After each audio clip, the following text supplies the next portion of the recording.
सवाल हमारे सामने मौजूद हैं, तो थोड़ा सा रिवर्स ऑर्डर में सवालों को शुरू करते हैं। Sami rented his house to Qurban for a period of 1 year at an agreed sum of 10,000 per month. 10,000 per month में उसने घर अपना किराए पे दिया है। आफ्टर फर्स्ट 2 मंथ कुर्बान defaulted in making payment of the rent. Baqir a neighbour being concern with the strain relationship between समी एंड कुर्बान। समी और कुर्बान मालिक मकान और किराएदार हैं, और कुर्बान ने जो है वो अपना रेंट नहीं दे सका। बाकिर इनका नेबर है, और बाकिर ने समी और कुर्बान की आपस के तनाज़े को जहन में रखते हुए अच्छी नीयत से इसका रेंट पे कर दिया कि इन दोनों का आपस में झगड़ा ना हो। शरीफ आदमी था, मासूम आदमी था। Subsequently on Qurban refusal to reimburse the amount, Baqir file a sue against him on ground that he made the payment to Sami which Qurban was legally bound to make, and being a quasi contract Baqir is entitled to reimbursement. उसने कहा जी वो कॉसाई contract के तहत, कॉसाई contract ये कहते हैं कि एक बंदे की लीगल पेमेंट कोई दूसरा बंदा कर दे तो उसका हक है कि वो उससे रिकवर करे। तो क्या उसका हक है? मसला क्या है यहाँ पे? इंटरेस्टेड नहीं था। अब आप देखें, सवाल आपको बड़ा क्लियर कट हिंट देता है, साफ दिखाता है ऐसी सिचुएशन जिसमें कोई ऐसी उन्होंने बात नहीं की जिसमें नज़र आए कि इस बंदे का कोई इंटरेस्ट है उस पेमेंट के होने ना होने में। वो तो सिर्फ गुड इंटेंशन में उन दोनों का झगड़ा बचाना चाह रहा था। तो ऐसे में ये पेमेंट तो है लेकिन बाय इंटरेस्टेड पर्सन नहीं है, तो यहाँ उसका कॉसाई कॉन्ट्रैक्ट के तहत कोई लीगल राइट नहीं है। Explain the term quasi contract. Explain briefly describe different types of relationship commonly refer to as quasi contract and contract act 1872। बचपन में आईकेएप जब बहुत अच्छे बड़े नंबर के सवाल पूछा करता था तो 10 नंबर के लिए उसने कॉसाई कॉन्ट्रैक्ट और उसकी सारी एग्जाम्पल्स पूछ ली। आईकेएप अभी भी वही है, लेकिन अब वो कम नंबर के लिए वही सारी बातें पूछ लेता है। ये आसान बात हो गई। उमैर डिड नॉट पे रेंट ऑफ। आप देख रहे हैं कि बीच में लॉजिकल और रट्टे वाले सवालों की मिक्सिंग है तकरीबन हर चैप्टर में। तो सिर्फ लॉजिक नहीं है, क्रैमिंग भी है। बकाया चैप्टर्स में सिर्फ क्रैमिंग है, और कॉन्ट्रैक्ट को पार्टनरशिप में क्रैमिंग और लॉजिक दोनों की मिक्सिंग है। उमैर डिड नॉट पे rent of A shop for 3 months. Umair ने अपने 3 महीने का किराया नहीं दिया। कासिम एक म्यूचुअल फ्रेंड है with good intention of mending the relationship between Umair and landlord. उसने कहा उमैर और लैंडलॉर्ड के ताल्लुकात बेहतर रहे, मैं उमैर का दोस्त हूँ, तो उसने रेंट पे कर दिया। और साल बाद जो है, after a year, Umair promised to pay repay Qasim with reference to relevant provision of contract explain whether Qasim can enforce this promise। अब ये जितना हमने पढ़ा है उसमें उसका आंसर कुछ और है, और हम थोड़ा सा आगे कुछ और पढ़ेंगे तो आंसर थोड़ा सा डिफरेंट हो जाएगा। बल्कि कंसिडरेशन की एक्सेप्शन भी आपको किसी हद तक तो क्लियर है। तो एक तरफ आप ये कह सकते हैं कि जी एक बंदे ने दूसरे का अगर किराया दे दिया, वो उसका फ़र्ज़ नहीं बनता था, ना कोई उस किराए की पेमेंट में उसका कोई इंटरेस्ट था, तो ये पेमेंट तो सही नहीं हुई। चलो सही नहीं हुई, लेकिन उसने पे कर दिया, और फ्यूचर में आके उसने वादा कर दिया कि जो तुमने उस वक्त मेरे पास अच्छाई की थी मैं तुम्हें कंपनसेट करूँगा। अब इसका मतलब है ये दोनों तरफ जा सकता है। आप यदि कॉसाई कॉन्ट्रैक्ट के अंदर कहें नहीं भाई वो पेमेंट बनती नहीं थी, लेकिन अब आप कहें कि चूंकि उसने बाद में आफ्टर अ ईयर उसने वादा कर लिया कि मैं तुम्हें उस वक्त की अच्छाई वापस करूँगा। अब ये बन गया जो वॉलंटरी एक बंदे ने काम किया था रज़ाकाराना तौर पे, और आपने उसको कहा कि प्रॉमिस किया मैं कंपनसेट करूँगा, तो ये उसके तहत आप इस सवाल को उस तरफ ले जाके आंसर कर सकते हैं। Done. Obligation of person enjoying benefit under quasi contract. उन्होंने कहा कॉसाई कॉन्ट्रैक्ट में वो जो बंदा बेनिफिट लेता है उसकी क्या ऑब्लिगेशन है। 5 नंबर के लिए एक एग्जाम्पल पूछ ली, कहीं 10 नंबर के लिए सारा चैप्टर पूछा, कहीं 5 नंबर के लिए एक एग्जाम्पल, और कहीं इतने ही नंबर के लिए भी पूरा चैप्टर। तो आपने ये नहीं सोचना नंबर कितने हैं, आपने ये सोचना है कि आपको कितना आता है। रट्टे वाले सवाल में शर्माना नहीं है लिखते हुए। यहाँ स्पेसिफिकली उन्होंने एक एग्जांपल पूछी है, लेकिन अगर वो 5 नंबर के लिए भी कह देते ना कॉसाई कॉन्ट्रैक्ट और उसकी एग्जांपल्स बताएं, तो आपने लिखते हुए परेशान नहीं होना था। Maya paid the electricity bill of her neighbour Wasi to avoid disconnection. Later she claimed at the amount of bill from Wasi. Explain whether Maya is entitle for the claim.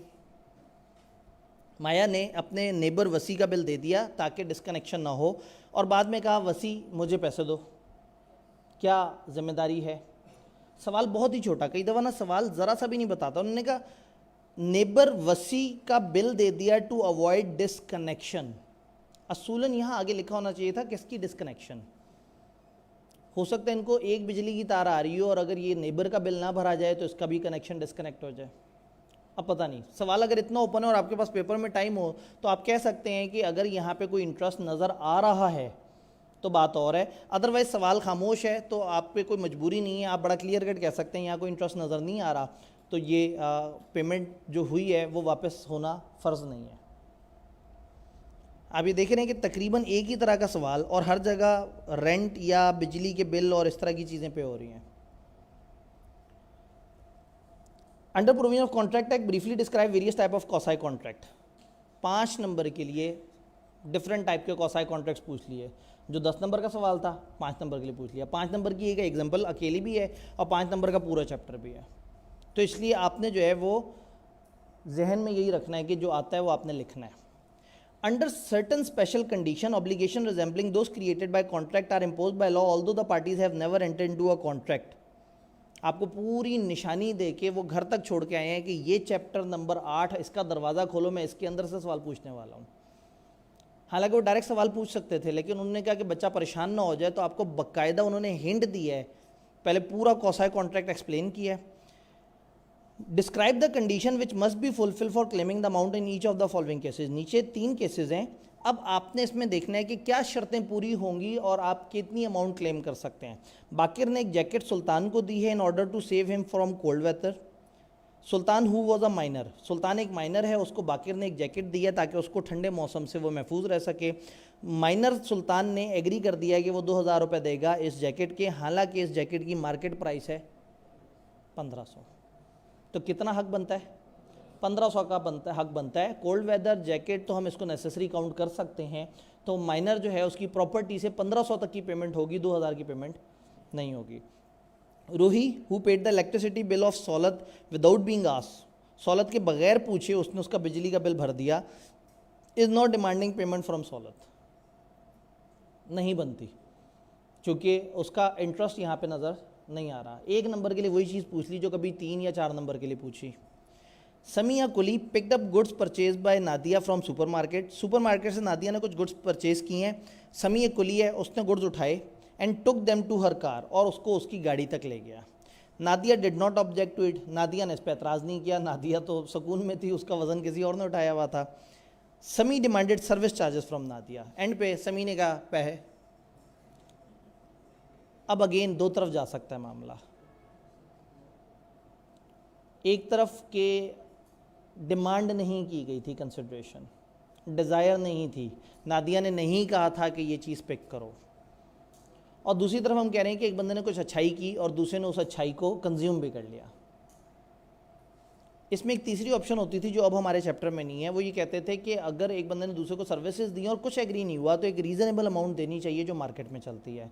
तो उस ज़माने में ये रूल हमारी किताब में हुआ करता था, तो इसलिए अब वो रूल नहीं है, तो अब हम उसको जो अवेलेबल रूल्स हैं उसमें जो है वो रहते हुए हम कहेंगे कि ये अच्छाई है, या इसमें अगर आप ज़्यादा ईजी रहना चाहते हैं तो आप कंसिडरेशन की तरफ से जवाब दे दें कि इसने बोला नहीं था, उसने क्यों की अच्छाई, तब उसने अच्छाई कर दी है तो ठीक है, ये उसको शुक्रिया बोलेगी और सामान अपनी गाड़ी में रख लेगी। तो ये 2 अलग अलग जगह से इसका 2 अलग जवाब बनते हैं, दोनों जवाब सही हैं। आईकेप ने ये नहीं देखना कि आपने जवाब वो लिखा है या नहीं जो उनके पास है, उन्होंने देखना है कि आपकी लॉजिक क्या है। अच्छी लॉजिक से आप इधर या उधर दोनों तरफ जवाब दे सकते हैं।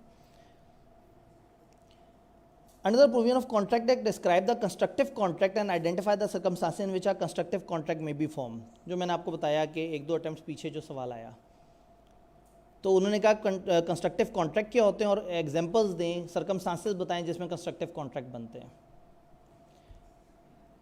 Mohsin acquired a piece of agriculture land in मोरो, मोहसिन ने मोरो में एक ज़मीन ली है, मोरो जो कि सिंध में है, from a local landlord Qasim Soomro. Mohsin ने मोरो में कासिम सुमरो से ज़मीन ली है। वो नाम ऐसे रखे हैं कि आप उसको आपस में कंफ्यूज करते करते, और हो सकता है पेपर में लिख दें कि यहाँ मोहसिन ने जो मोरो से ज़मीन ली है कासिम सुमरो की जगह पर, तो इसलिए जो है ना मोरो जगह है और जो करेक्टर्स हैं आपके, एक मोहसिन है और एक जो मालिक है उस जगह का वो है कासिम सुमरो।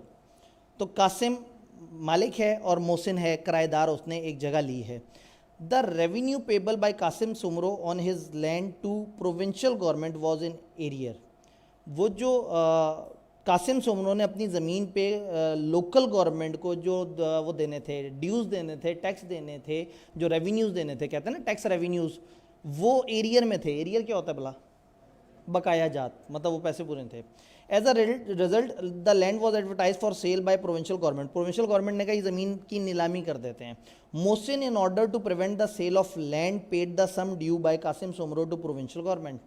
अब जब अगर उन्हें बताना हो कि बंदे का इंटरेस्ट है तो वो इतना सिनेरियो क्रिएट करके आपको अच्छी तरह से समझाएंगे कि इंटरेस्ट है। जहाँ नहीं बताना था एक लाइन में कह दिया, उसने उसका बिजली का बिल दे दिया, तो आपने कहा भाई को ताल्लुक तो नज़र नहीं आ रहा, ये क्या किया। जब ताल्लुक बताना था, इंटरेस्ट बताना था, तो इतनी गहराई में उतरे कि एक बंदे ने जगह ज़मीन ली है, दूसरे से किराए पे ली है, वो उसको इस्तेमाल कर रहा है, और अचानक से दूसरे बंदे ने जो डिफ़ॉल्ट किया है उस पर गवर्नमेंट कहती है हम बेच देंगे, और ये उस ज़मीन को बिकने से बचने के लिए पैसे दे रहा है। पूरी निशानी बताई है कि ये बंदा इंटरेस्टेड है। तो अब आप कहेंगे कि चूँकि इंटरेस्टेड पर्सन है तो ये यहाँ पर क्लेम कर सकता है। जिसमें इतनी गहराई 2 नंबर का सवाल, और जो हल्का सवाल था 3 नंबर का। तो कभी भी इस सवाल के नंबर से आपने जज नहीं करना, ये उनकी अपनी डिवीज़न होती है, उस टाइम पे जितना उनका मूड बन रहा होता है उतने नंबर दे देते हैं। तो आपने ये 2, 3, 4 तकरीबन इन सब के जवाब बराबर बराबर ही होते हैं, और ज़्यादातर सवाल 2, 3, 4 होते हैं, कुछ 5 के होते हैं। 6 का मैंने आपको बताया था कि बड़ा ही अब नॉर्मल सवाल होता है, मुश्किल से पूरे पेपर में 1-2 आपको नज़र आते हैं। तो ये